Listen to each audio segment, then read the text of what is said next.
नमस्कार दोस्तों, आज हम बात करने वाले हैं साइंस के कुछ ऐसे डेंजरस एक्सपेरिमेंट के बारे में जिसको सुन के एक बार तो आप ये सोचने पर मजबूर हो जाओगे कि क्या ये एक्सपेरिमेंट सच में रियल थे। सोचो जरा, अगर साइंस के नाम पर किसी इंसान की सोच को तोड़ दी जाए, उसकी पहचान को छीन लिया जाए या फिर उसकी जान ही चली जाए, क्या फिर भी इस एक्सपेरिमेंट को एक्सपेरिमेंट कहा जाता है? आज हम बात करने वाले हैं दुनिया के सबसे डेंजरस एक्सपेरिमेंट की। साइंस और साइकोलॉजी से जुड़े कुछ ऐसे रियल एक्सपेरिमेंट जो सुनने में किसी हॉरर मूवी से कम नहीं लगते। और सबसे बड़ी बात, ये सब सच में हुआ था। सवाल ये नहीं है कि ये एक्सपेरिमेंट डेंजरस थे या नहीं, सवाल ये है कि इंसान इतना नीचे कैसे गिर सकता है जब उसके हाथ में पावर और साइंस हो। सोचो, तुम एक चेयर पर बैठे हो, तुम्हारे हाथ के सामने एक मशीन है। उस मशीन पर लिखा है 15 वोल्ट, 30 वोल्ट, 150 वोल्ट और आखिरी बटन 450 वोल्ट। तुम्हें कहा जाता है जब सामने वाला गलत जवाब दे, शॉक दबा दो। सामने से चीखने चिल्लाने की आवाजें आ रही हैं, प्लीज स्टॉप, मुझे दिल की बीमारी है। तुम्हारे हाथ कांप रहे हैं, लेकिन व्हाइट कोट में खड़ा एक साइंटिस्ट सिर्फ इतना बोलता है, the experiment requires that you continue.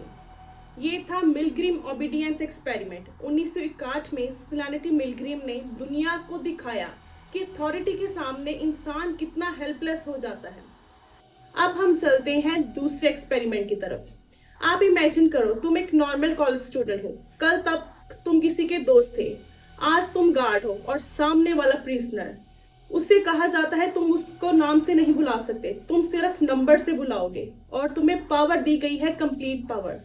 ये था स्टैनफोर्ड प्रिजनर एक्सपेरिमेंट। 1971 में फिलिप जिम्बार्डो ने इस एक्सपेरिमेंट को 14 दिन के लिए प्लान किया था, लेकिन सिर्फ 6 दिन में ही ये एक्सपेरिमेंट बंद करना पड़ा। गार्ड सैडिस्टिक हो गए थे, प्रिजनर इमोशनली ब्रेक होने लगे, कुछ लोग पैनिक अटैक का शिकार हो गए, कुछ डिप्रेशन में चले गए और सबसे ज्यादा शॉकिंग बात, कोई भी एक्टिंग नहीं कर रहा था। ये नॉर्मल लोग थे, लेकिन सिस्टम ने उन्हें बदल दिया। इस एक्सपेरिमेंट ने दुनिया को सिखाया कभी कभी इंसान बुरा नहीं होता, लेकिन सिचुएशन उसे बुरा बना देती है। अब चलते हैं अगले एक्सपेरिमेंट, जहां साइंस ने क्रूरलिटी जीत की। टस्कीगी सिफिलिस एक्सपेरिमेंट। 1932 से 1972 पूरे 40 साल तक अमेरिका में हंड्रेड्स ऑफ अफ्रीकन अमेरिकन लोगों पर यह एक्सपेरिमेंट चला। उन्हें बोला गया फ्री ट्रीटमेंट मिलेगा। सच ये था, डॉक्टर सिर्फ ये देखना चाहते थे कि बिना इलाज के सिफिलिस से लोग कैसे मरते हैं। जब पेनिसिलिन डिस्कवर हो चुकी थी, तब भी उन्हें कुछ नहीं दिया गया। लोग मरे, उनकी वाइफ इन्फेक्टेड हुई, उनके बच्चे बीमार पैदा हुए।